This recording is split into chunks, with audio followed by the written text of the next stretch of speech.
Thank you for listening to this PYA webinar recast. PYA is pleased to offer this alternative way to access our thought leadership.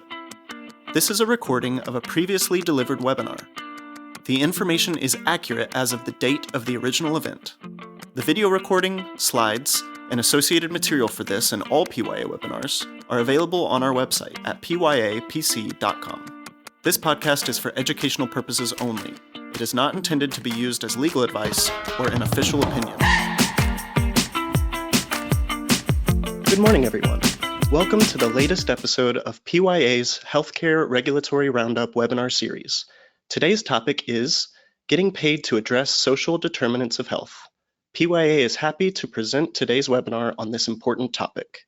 With that, I would like to introduce our presenters, Martie Ross and Miriam Murray and Katie Croswell. Thank you, Trevor. Good morning, everyone. Thanks for joining us. I'm Martie Ross, and I'm joined today by two members of PYA's Regulatory Compliance and Revenue Integrity team, Katie and Miriam. Let's see, this time you're hearing from folks in Ohio, Kansas City, and North Carolina. So we're kind of covering the map today. We're going to start today providing some background on CMS's health equity strategy, really to provide context for this new reimbursement that is related to SDOH needs. Then we will drill down into the billing requirements for the new codes. And finally, we're going to wrap up addressing some of the challenges that we've identified as providers look to provide these SDOH related services. So without further ado, let's dig into CMS's health equity strategy. In April of 2022, CMS released this document, its Framework for Health Equity, really is a culmination of a multi-year focus on how to improve health outcomes. This is a matter of fairness, obviously. All individuals should have access to care. All individuals should enjoy positive outcomes, but it's also economics because it is the disparities in access to care, the disparities in health outcomes that drive up costs in our healthcare system. So if you want to control costs, it's a matter of proper allocation of resources and thus having to identify and address issues relating to health equity. In its health equity strategy, CMS identifies 5 priorities to be addressed through its own operations as well as its programs and interactions with providers, beginning with collecting relevant data, analyzing its own programs to address any inequities that are created by its policies, reinforcing provider capacity to reduce disparities, and then advancing language access, health literacy, provision of culturally tailored services, and finally, just broadly address accessibility for all types of healthcare services within the population served. We're going to start by talking about actions that CMS took in the 2023 Inpatient Prospective Payment System Final Rule, where it introduced 2 new measures to the Hospital Inpatient Quality Reporting Program, or IQR. IQR is a pay-for-reporting program. If a hospital fails to submit the required information for the IQR measures, it will then have a negative payment adjustment 2 years later. So it's a report 2 years later has the financial impact. In 2023, CMS introduced this new IQR measure, Commitment to Health Equity. It was mandatory reporting for 2023. It is an attestation measure that you submit yes or no responses to the questions you see here identified on the screen. Now, whether you answer yes or no doesn't impact your payment. It's just a matter of answering the question. But clearly, CMS is intending to focus hospitals on those key elements of a overall health equity strategy, beginning at the top with the strategic plan supported by governance, all the way down to how do managers interact with their staff to address health equity issues. Also in the 2023 final rule, CMS introduced a second IQR measure, screening for health-related social needs. This measure was voluntary reporting in 2023, but now is mandatory reporting for hospitals in 2024. This measure requires a hospital to report on the percentage of inpatients it screens for one of 5 health-related social needs: food insecurity, housing instability, transportation needs, utility difficulties, and interpersonal safety. The directive in the measure is to use a tool of the hospital selection, although the Accountable Health Communities Health-Related Social Needs Screening Tool is the generally recommended tool for this purpose. There are specifications regarding who is excluded from the denominator, such as individuals who opt out of the screening, they don't want to go through the screening, as well as those who are unable to complete the screening at the appropriate time and do not have a guardian or caregiver who can complete it on their behalf. In addition to completing the screening, the hospital then has to report separately on the positive screening rate for each of the 5 domains. So an overall screening percentage, and then break down by each of those 5 categories, what are the positive screen. And then the type of documentation, the manner in which to collect this data, of course, is left to the hospital as it implements its IQR strategy. But certainly this is now becoming a significant motivation for hospitals as they are figuring out their processes to capture this information. Many go beyond just inpatient screening. They're also implementing emergency room screening as well as screening in ambulatory clinics. This gets us to our first attendance polling question. So Trevor, we'll turn it over to you. Yes, so our first question is your organization presently performing SDOH screenings on a regular basis? Yes, no, unsure, or my organization is not a healthcare provider. Remember, you must fill out the polling questions in order to receive CPE credit. You will have about 30 seconds to answer. Thank you for participating in our poll. Now I'll hand it back over to our presenters. Wow, that is impressive. Almost half of our attendees are already completing these screenings on a regular basis. And certainly only 11% yet haven't implemented a program for that. So interestingly, CMS uses the terminology health-related social needs in addressing the screening IQR requirement. The term you're probably more familiar with is social determinant of health, or SDOHs. What is an SDOH? I mean, broadly, it is a non-medical factor that influences an individual's health status. There is no definitive list of SDOHs, but we do have a systematic way to report identified social determinants of health, and that is the Z codes. These are the ICD-10 codes that are in categories Z55 through Z65. You'll see there on the right-hand side of your screen sort of a cheat sheet from the American Hospital Association that lists the different categories. You will see that that is far beyond the 5 categories of health-related social needs that are part of the screening IQR. And in fact, what we're going to talk about today, as we start drilling down in new reimbursement, we are focusing on this broader universe of social determinants of health. There's a very broad range here, but appreciate that it is a non-medical factor. So it is not something directly about your health. It's something in your environment that is negatively impacting your health. And that becomes critical as we start talking about Medicare coverage for services. Z codes are one of the ways in which CMS is promoting that equity priority of collecting data, attempting to normalize how we describe different conditions that individuals may be facing.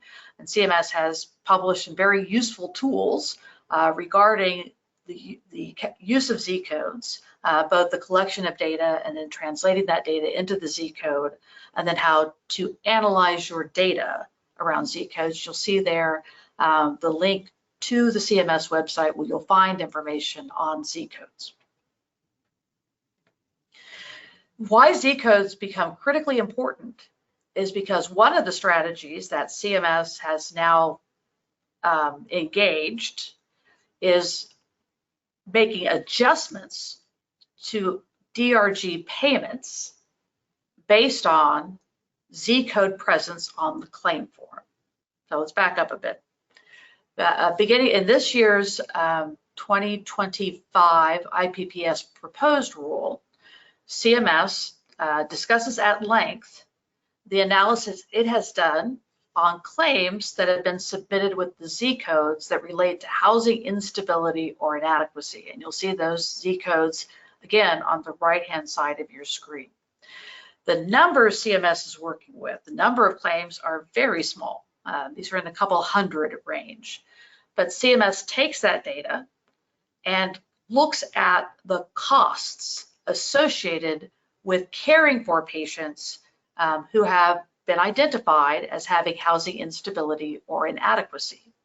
And that claims data analysis is showing the impact on resource use to be significant in the terms of longer hospital stays, increased nursing care, more monitoring, or having to engage in more comprehensive discharge planning. So because a hospital is using more resources and incurring more costs, CMS says it's appropriate to adjust the payment to reflect that. And they accomplish that by treating cases that include one of these Z codes, rather than that Z code becomes indicative of a complication or comorbidity. And so that changes the DRG that's reported for that patient. Just use the simplest example, always a simple pneumonia, correct? So DRG 195, which is simple pneumonia, no complications, no comorbidities, you'll see the weight that is assigned to that DRG at 0.6256. But then look at the corresponding DRG for simple pneumonia with complication or comorbidity recorded in the medical record, and you see a significantly higher weight. Again, this is one of the most basic DRGs. This becomes significantly more impactful as you get to more complex DRGs.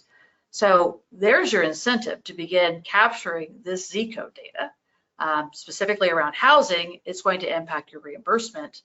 And again, very clear statement from CMS in the proposed IPPS rule for 2025 that they're going to continue to analyze claims data to identify when the presence of Z codes is impacting cost utilization.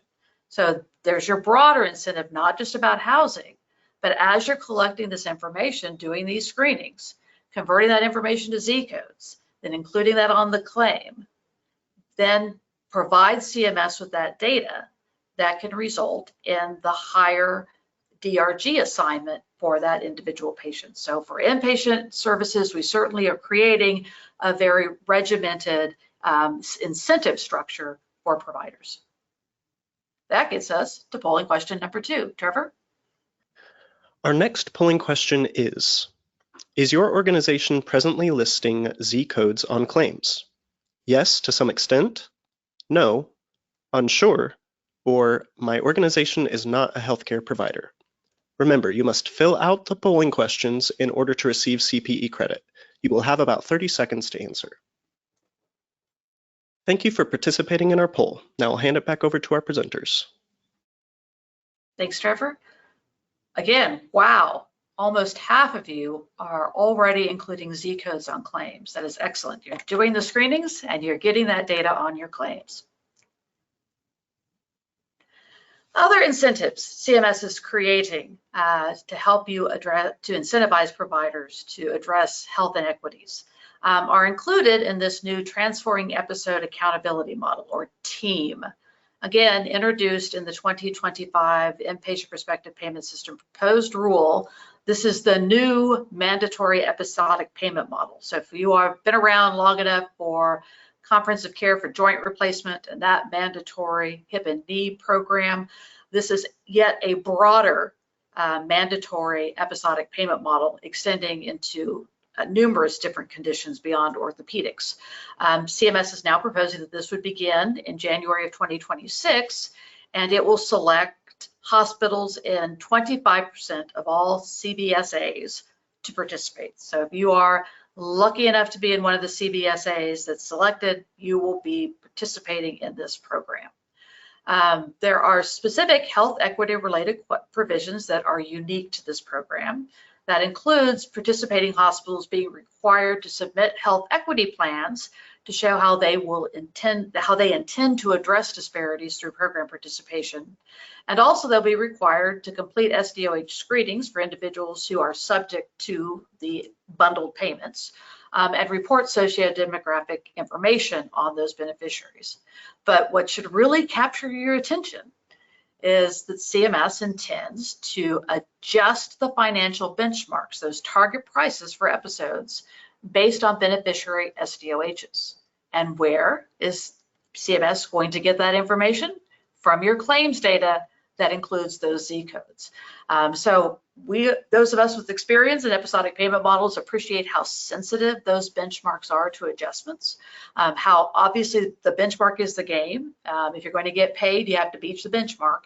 And so having this positive risk adjustment, i.e. raising the benchmark amount, because of concerns of social determinants in that population is really going to be very critical for success under this particular program. So there's the background of what we're walking into, where CMS has been focusing its strategies. Let's start drilling down to what CMS did in the 2024 Medicare physician fee schedule, where it introduced new fee-for-service reimbursement for SDOH related services. And specifically, there are 4 services for which we will now have new reimbursement, or currently have reimbursement, beginning with SDOH risk assessments. We'll talk about community health integration, or CHI services, principal illness navigation, or PIN services, and then PIN peer support services, a subcategory of principal illness navigation focused on substance use disorder. So we're going to drill down on these particular codes. I would be remiss not to note that there was another set of codes that also, for which CMS also introduced new reimbursement.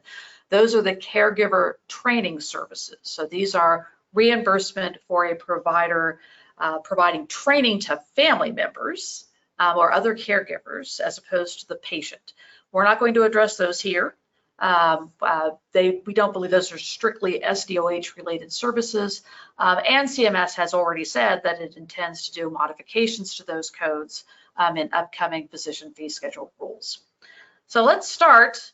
I'm going to start with SDOH risk assessments. I'm going to hand it over to Katie to do CHI and PIN going forward. So starting with, but before we get into the details, PYA in April published a comprehensive white paper addressing these billing rules for these services. It is in a Q&A format. If any of you have previously accessed the white papers we've done on chronic care management and remote patient monitoring, this is a very similar format.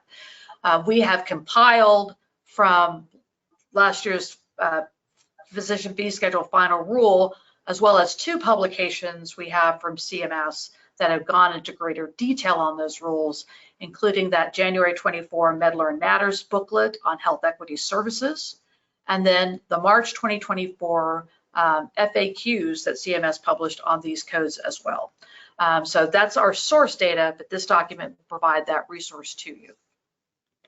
Okay, now we'll get into the dirty details. Let's start with SDOH risk assessment.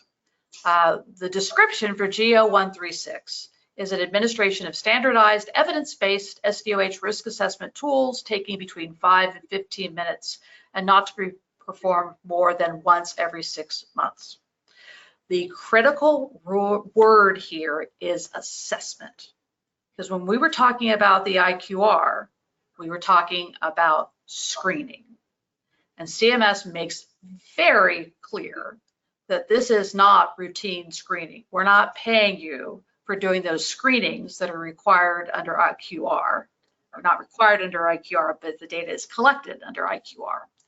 Instead, we administer this risk assessment when the billing practitioner has reason to believe that there is an unmet SDOH need that is interfering with the practitioner's ability to diagnose or treat the patient. It is critical to get your head around this concept, and it's because CMS has tied this requirement of the SDOH interfering with the ability to diagnose or properly treat the patient, because it ties back to medical necessity. When you look at the scope of the Medicare Part B benefit under the Social Security Act, the coverage is for diagnosis and treatment of medical conditions.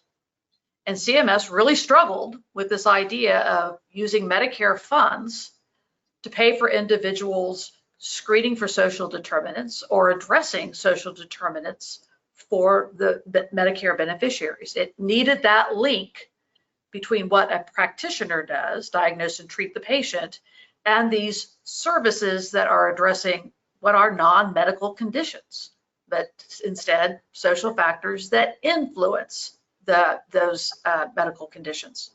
And so as a condition of medical necessity for these risk assessments, and in fact for CHI and PIN as well, we have to have that link between the SDOH and the billing practitioner's diagnosis and treatment of the beneficiary.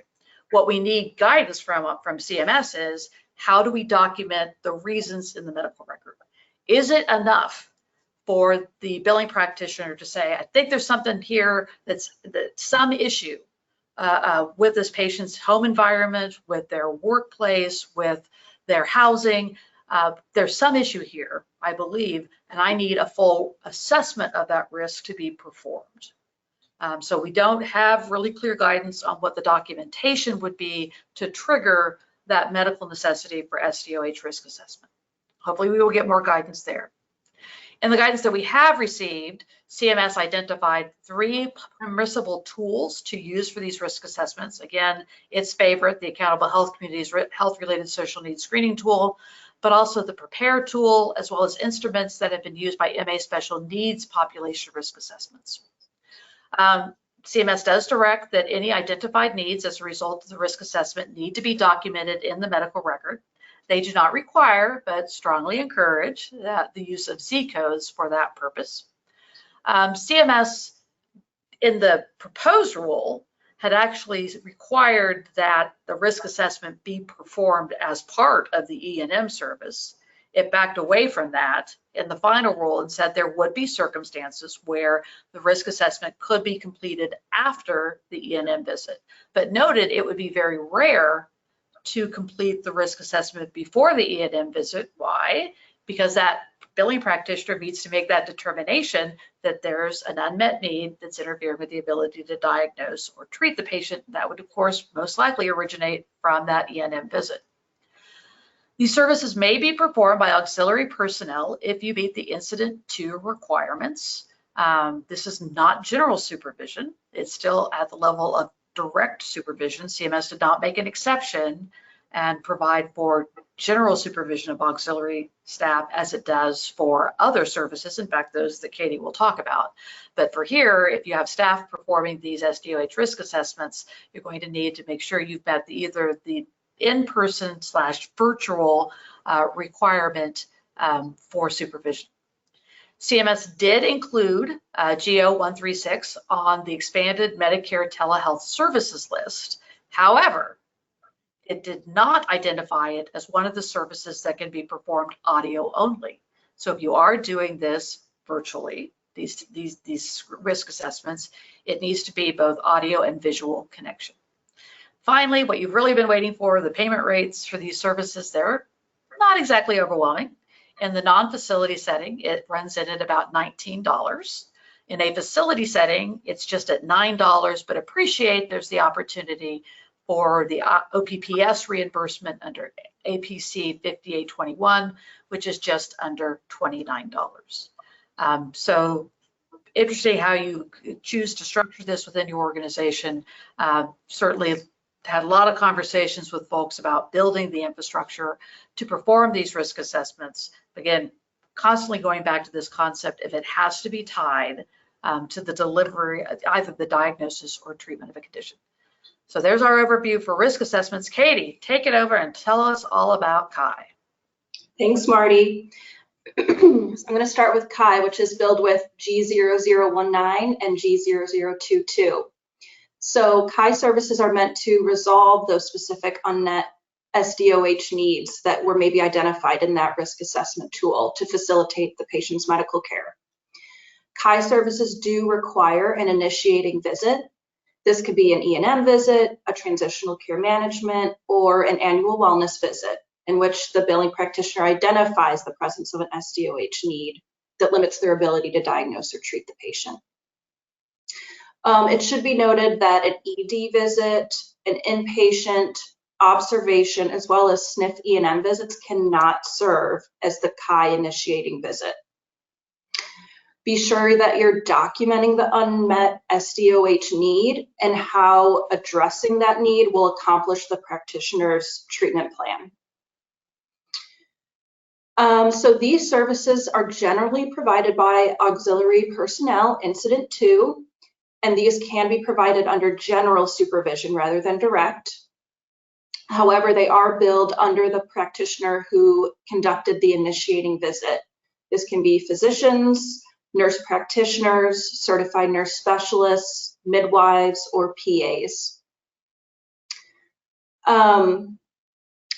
These are time-based codes, so G0019 is for the first 60 minutes in a calendar month, and G0022 is for each additional 30 minutes, and there is no frequency limitation on billing that code.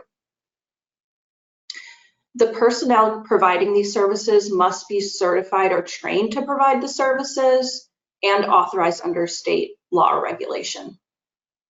So what could CHI services look like? It could include a person-centered assessment, a home, community, or practitioner-based care coordination. It could include health education, building patient self-advocacy skills, healthcare access or assistance navigating a health system. It could be facilitating behavioral changes to meet treatment goals. And then it could also be facilitating and providing social and emotional support. So now let's talk about some CHI specifications on the next slide. The personnel providing these services need to be sure they're documenting those activities in the billing practitioner's EMR, including the time and how those activities relate back to the treatment plan. Only one practitioner can bill for CHI services during a given month, so presuming the first provider to file will be paid. You must obtain written or oral consent, and you need to notify the patient of cost sharing, and that only one practitioner can bill for CHI services during a given month. These services are not covered for patients under a home health plan of care, and they can be billed in the same month as another care management service, as long as you're not counting that time and effort more than once. Now, billing practitioners could arrange to have these services provided by a third party. However, there needs to be evidence of sufficient clinical integration between the third party and the billing practitioner. So we would want to see evidence of that in the medical record. Now, payment rates. So the base code, the G0019, the non-facility rate is $79.23. The facility rate is $48.78. And if you were to bill the APC 5822, it's a little under $87. For the add-on code G0022, the non-facility rate is just under $50, and the facility rate's a little over $34, and that one does not have an APC associated. Next, we're going to talk about Principal Illness Navigation, or PIN, on the next slide. These services are billed with G0023 and G0024. These services are for patients who are diagnosed with a serious high-risk disease, something like COPD, cancer, severe mental illness, some substance use disorder, and it's expected to last at least 3 months, and it places the patient at significant risk of hospitalization, nursing home placement, or maybe decomposition or an exacerbation, decline, or even death. These services require the development, monitoring, and revision of a disease-specific care plan, and that care plan might require frequent adjustments in medication or treatment, or substantial assistance from a caregiver. Like CHI, these do require an initiating visit. It could be an E&M, a transitional care management, or an annual wellness visit in which the billing practitioner identifies that medical necessity for the PIN services. They're developing a treatment plan, and they're specifying how the PIN services could accomplish that plan. Like CHI, they can be performed by a certified or trained auxiliary personnel under general supervision of the billing practitioner. The base code G0023 is for the first 60 minutes in a calendar month, and G0024 is each additional 30 minutes with no frequency limitation. So for PIN, what might those activities look like? Again, like CHI, it could be a person-centered assessment. There could be health education, health system navigation, providing emotional or social support, referring a patient, caregiver, or family member to an appropriate supportive service, helping the patient build self-advocacy skills, helping to facilitate behavioral change to meet treatment goals, and also leveraging a knowledge of a condition or a lived experience to provide support to meet that treatment plan. So specifications are very similar to CHI. More than one practitioner can bill for PIN services during a given month in limited circumstances. However, one practitioner cannot bill PIN for multiple conditions for the same patient. CMS states, we do not expect the patient to require multiple PIN services for a prolonged period of time, except in circumstances in which the patient is receiving PIN services for highly specialized navigation, such as behavioral health or oncology. So make sure you're keeping that in mind. Again, you must obtain either oral or written consent after you provide notice of cost sharing, which can be before or at the initiation of PIN services. And then you need to obtain consent annually thereafter. So lastly, we're going to talk about PIN peer support, which is billed with G0140 and G0146. So these are like regular PIN services, but they're furnished by a peer support specialist rather than a clinical health worker. And they're limited to patients who have either severe mental illness or substance use disorder. Like PIN, except the scope of services is tailored to align with the scope of practice of a peer support specialist. Again, that specialist must satisfy all applicable state certification requirements. PIN and PIN peer support cannot be furnished concurrently for the same condition. Again, these are time-based codes, and G0140 is for the first 60 minutes in a calendar month, and G0146 is for each additional 30 minutes, and there is no frequency limitation. And the reimbursement is the same as the corresponding PIN code. So to wrap up talking about these codes, we wanted to touch on federally qualified healthcare and rural health center reimbursement for these services. So the good news is that CHI, PIN, and PIN peer support have been added to the list of general care management services reimbursable under the code G0511. However, the SDOH risk assessment that Martie talked about is not included in that reimbursement. So in addition to CHI, PIN, and PIN peer support, G0511 also includes transitional care management, chronic care management, principal care management, and general behavioral health integration. We also wanted to note that CMS added remote physiological monitoring and remote therapeutic monitoring to the list of services covered under the G0511. The national payment rate is around $73. And we wanted to point out, which is good news, is that G0511 can now be billed multiple times in a calendar month, provided all the requirements are satisfied and there is no double counting.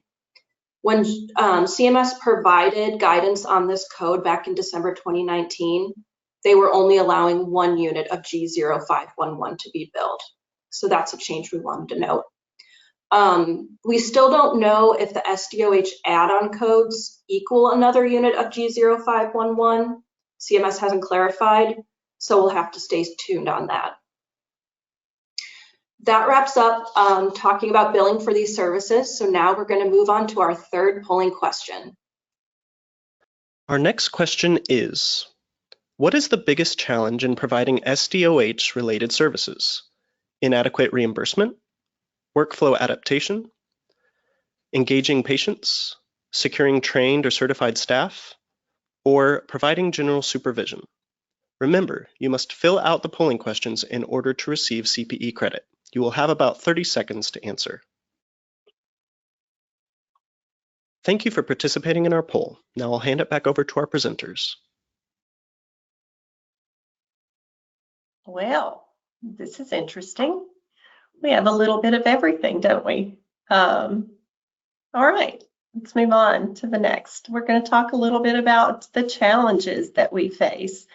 Thanks so much, Katie and Marty, for level setting where we are for this. So now let's talk about how we're going to overcome some of the challenges that we have related to SDOH services. We're going to start with the inadequate reimbursement. And it's a question mark. Do we have what we need to be paid for these services? So we're going to give you just a very simple break-even analysis, and we're going to make some assumptions, and I'll explain a little bit of where those assumptions came from. So as you've been going through and listening to the webinar and understanding what kinds of SDOH needs are out there and the potential Z coding that go along with it, hopefully you have in your mind some patients that may qualify already. So let's assume that you've identified 50 patients, you've identified them, and they've consented to the services.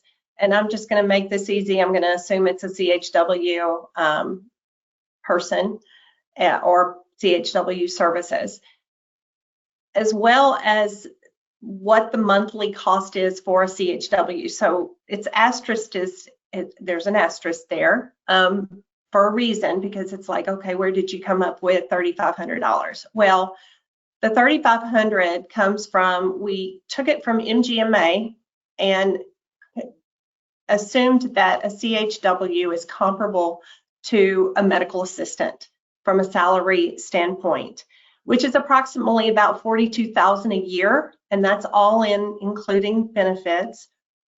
You divide that by 12 and you come up with the $3,500 as an estimated cost for a CHW. Then let's assume that we each of the 50 patients had an hour of service, and that hour of service is paid out at $79 approximately. There is a billing expense, so we took it down by 10% to account for the billing expense. And so you're going to get revenue on those 50 patients of about $35.65. So that's about your break even. So so in short, 50 patients equals about the cost of a CHW for the month. So $3,500 in revenue, $3,500 in cost. That's about your break even. So how can you impact your return on investment? What are some other options? So what are some other things that these CHWs could possibly do to help reduce the burden on providers or on our office staff? Well, you could potentially use them for other services in helping to address those patients who maybe you've got a patient who might be a frequent canceling of their appointments because they don't have reliable transportation needs. So you could have that CHW reach out to that patient and start to help them address that transportation need, because that clearly is hindering them getting to the office to be seen for their healthcare services. What are some other things that you can look at for how to distribute the cost of a CHW? Well, you would look at, a lot of practices now have shared savings programs. They have risk-based arrangements, and those are looking at how do you reduce the cost of care for those beneficiaries. So how do you do that? You look at the services that you can provide from a CHW standpoint to address those issues. Let's say it's a food insecurity. That patient might need Meals on Wheels. So being able to get that patient the right food, getting their nutrition, that's going to help their health, hopefully not put them in a decline where they're ending up going to the ER or a potential hospital inpatient stay, which we all know is going to be more cost to the system. So trying to address it on the front end before it becomes an issue with higher cost later on. And your risk-based plans and your shared savings plans are going to look to try to be effective in reducing those costs. And then are there other plans out there that may be available to the patients to address these program needs? And that's something to consider as well. So next slide. So workflow adaptation. So we know from what Marty started saying at the very beginning, hospitals have now have an incentive to start tracking the SDOH screening. So if they're screening the patients and you have a patient that goes into the hospital and they've done their screening, it's going to be documented in the hospital record. Hopefully it's going to be documented in the discharge document that is going to come to the providers that are going to see the patient after they discharge, making sure there's communication of those SDOH needs between providers. It's going to be really important, and establishing a workflow and a communication channel for that. Then you get the patient into your clinics. So you're going to need to identify a triage process to identify potential SDOH needs, and alert the provider to say, hey, you know, this patient has issues with canceling their appointments, just like the other with transportation needs, or they have food insecurities, or they potentially live in a trigger area that could say, do we need to identify this as an SDOH need? But regardless, it needs to be a process in place to alert the provider to say, yes, I think this is going to hinder me treating this patient or diagnosing this patient for their health conditions. So we need to do a full risk assessment to make that determination. Then how do you document it in the medical record? Well, you've got to make sure that the documentation is in there to support the need. That's going to support your medical necessity. And then what services are they going to get? Are they going to get CHI? Are they going to get PIN? What is it that they need to get? And how are you going to document it in your medical record? And as I said before, you know, in certain areas, I know, based on address or based on zip code, you may have higher affluent areas, and you may have lower affluent areas based on zip code. If you know that, that may be a trigger to incorporate into your triage process and alert the physician to say, hey, this one may qualify as an SDOH need, and we may want to do a deeper dive to do the risk assessment and make that determination. And then definitely want to be capturing the Z codes for billing purposes as well as for data analysis, because that's going to be valuable information down the road. How many patients do we have that qualify? And start looking at the data. Next slide. Well, this is the risk you run when you let me control the slides, Miriam. So I'd like to go, let's go a little deeper on this issue of these indicators of SDOHs, because clearly it's not just the 5. That's a big point of emphasis here. Yes, there's the 5 that you screen for in IQR, but there are a far broader set of SDOHs. One, for example, is social isolation. And there's research very clearly indicating that social isolation has a very negative impact on health. You know, is that become part of a triage or a screening question that we ask folks? And then can you effectively have a standing order from a provider that says, when we've identified folks that are older and are living alone, is that a trigger for doing the risk assessment? Because I want to take a deep dive. They may live alone, but they've got kids that come over and take care of them. I mean, is that your impression of what this is intended to accomplish with this assessment tool? So we can then deeper dive in. Absolutely. Totally agree. All right. So we certainly, I mean, I'm as always, about this time of year, I become very eager to see the proposed physician fee schedule for 2025. For those that are curious, it always seems to show up about the first or second week of July. It'll be very interesting to see how much more CMS gives us in terms of direction on this type of documentation around these services.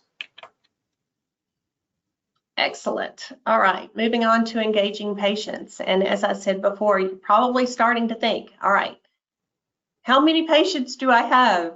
And you know, what is my patient panel that could qualify with SDOH needs? Then you're going to need to say, okay, when I get them into the office, I need to explain to them what CHI and PIN services are. What are the benefits? How can they help address their health needs? Patients who have SDOH needs sometimes are not as trusting of the system. You know, they've gotten into these positions of, you know, not having a transportation, not having food, not being able to pay their utilities.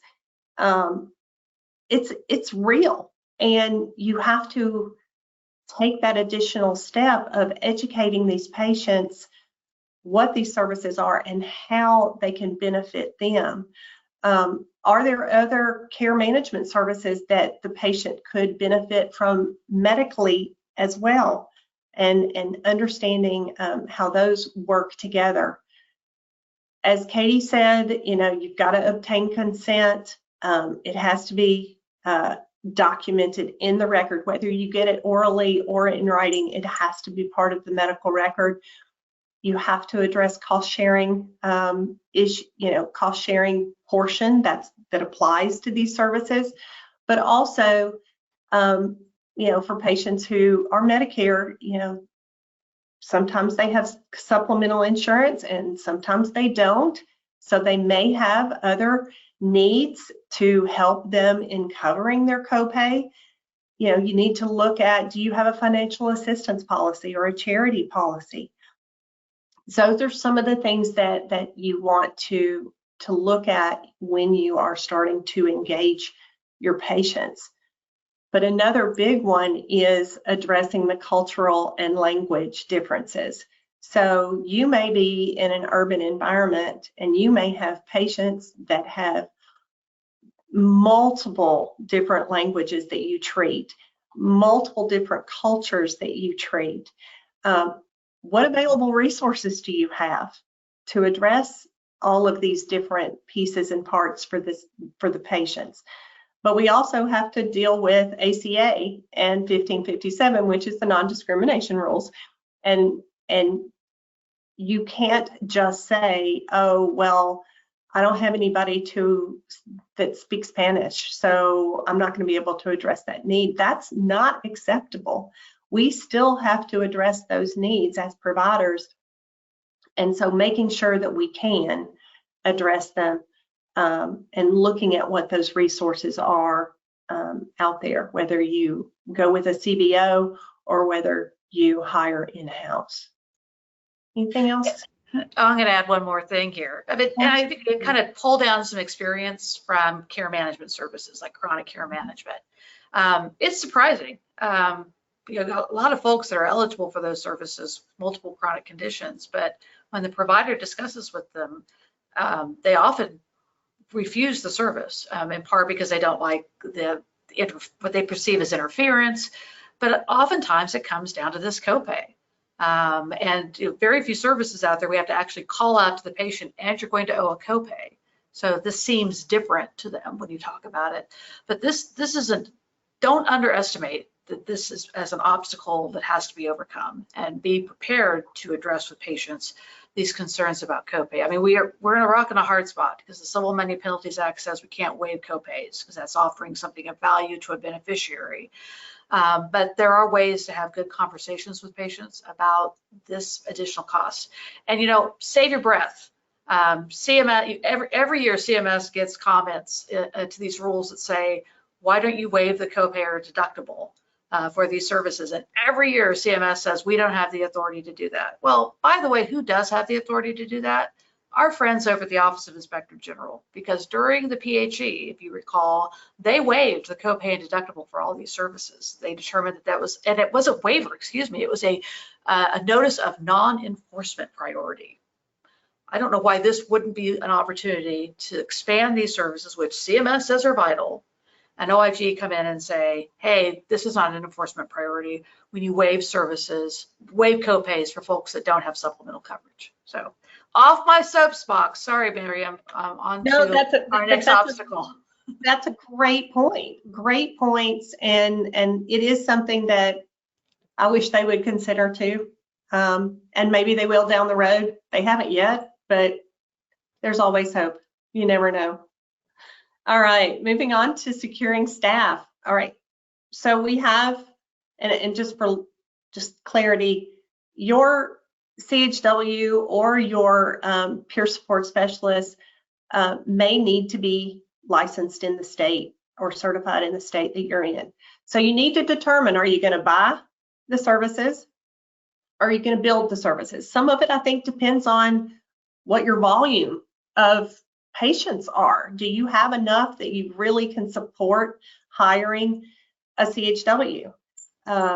Because there is costs that go with hiring the CHW, the cost of certification, the cost of training, if there is cost for training. Some states offer the training for free.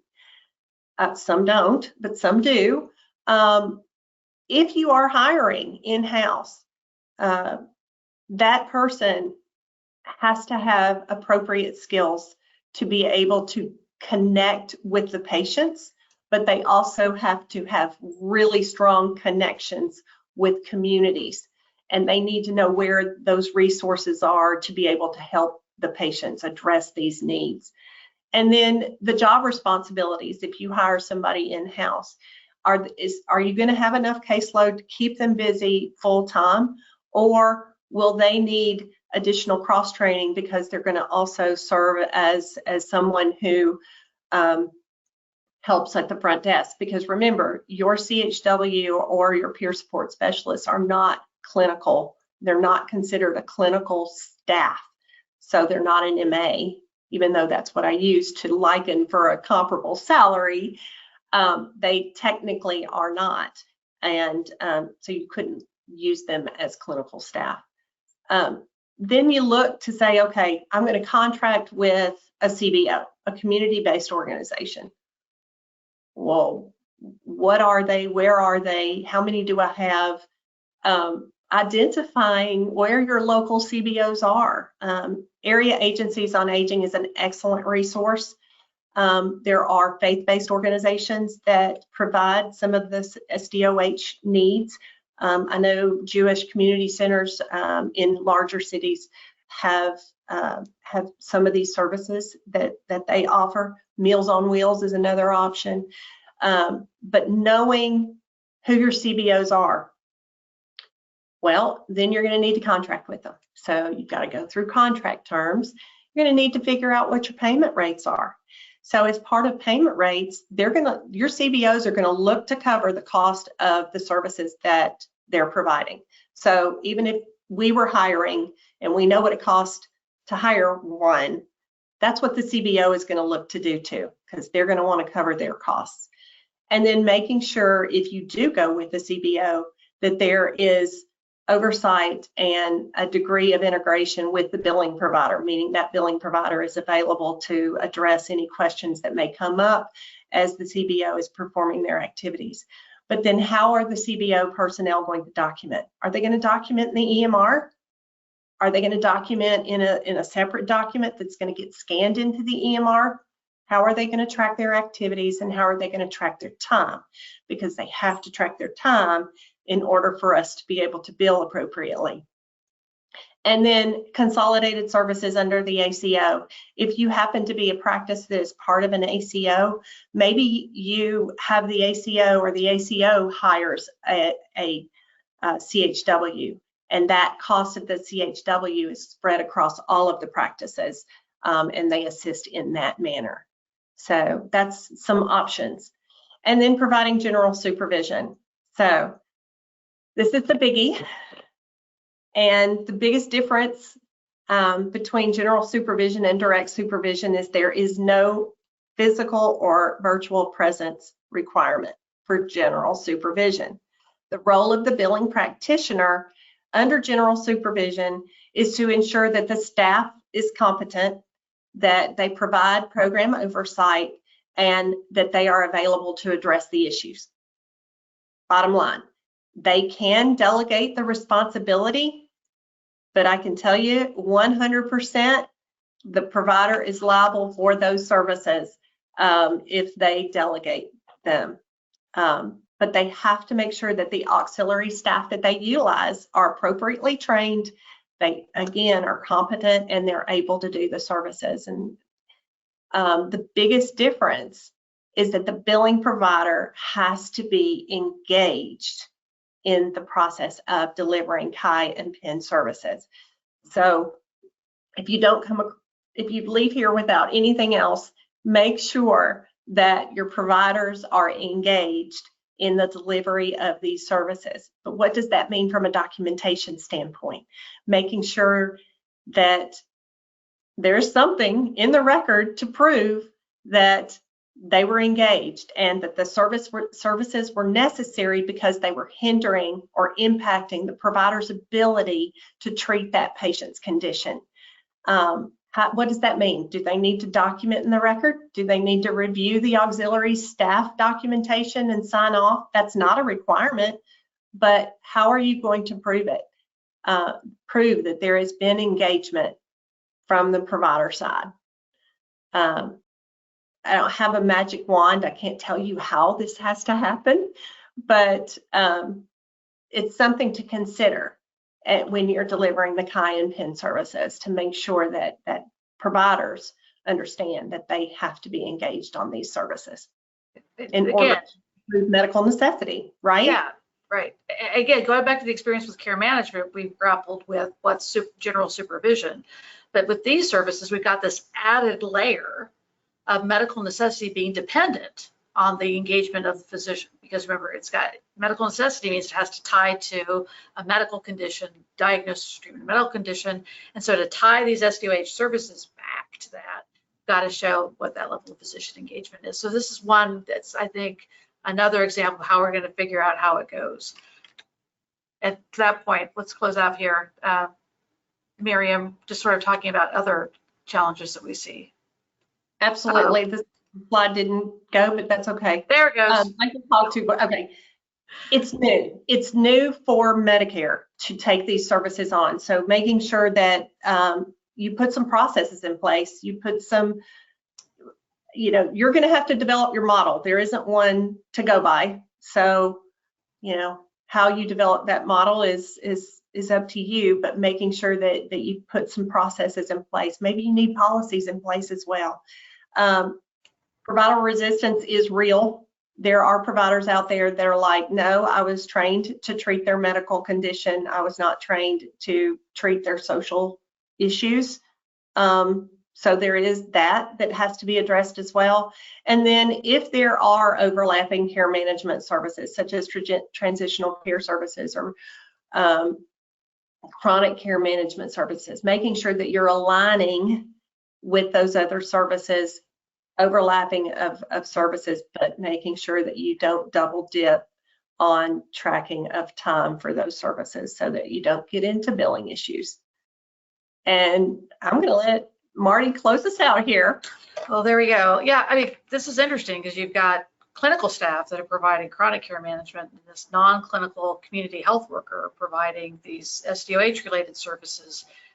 You got to square that up and figure out who's going to be responsible for what, so we're not double dipping at any time. Okay, so that's a quick 30 through SDOH. If you can join us again 2 weeks for the next healthcare regulatory roundup, we'll be doing healthcare privacy forecasts, navigating regulatory climate, revisiting our good friends, the HIPAA privacy rules and other publications out of OCR recently. But otherwise, thanks for joining us. And Trevor, back to you for our closeout. Thank you for listening to this PYA webinar recast. The video recording, slides, and associated material for this and all PYA webinars are available on our website. If you have any questions or if we can help, please contact us at pyapc.com. Thank you again for joining us and have a great rest of your day.